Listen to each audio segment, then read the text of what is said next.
Welcome to Not Milk Never Milk. Subscribe if you're lactose intolerant. You want to begin by softening the adhesive so removal is controlled.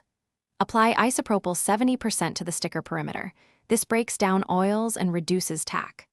Once done, heat the sticker with a hair dryer on medium for 30-60 seconds to loosen glue.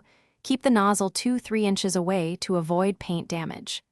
Then, lift an edge with a plastic scraper. You're creating a starting point. Do this now so the adhesive responds to the next extraction steps. You should peel slowly, pulling at a low angle of about 15-30 degrees. This reduces stress on the surface and prevents paint lifting. If the sticker resists, pause and reapply solvent, letting it sit for 1 to 2 minutes so adhesive weakens.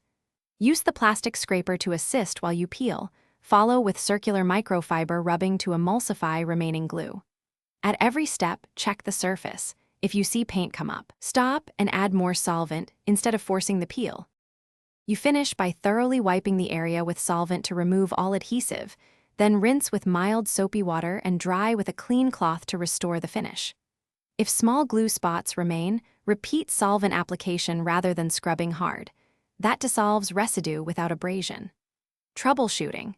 If paint starts to lift or discolor, stop immediately. You may need a gentler solvent or professional help. Make sure to test any new product in an inconspicuous spot before full use. Thanks for watching. If this was helpful, leave a like and consider subscribing. See you next time.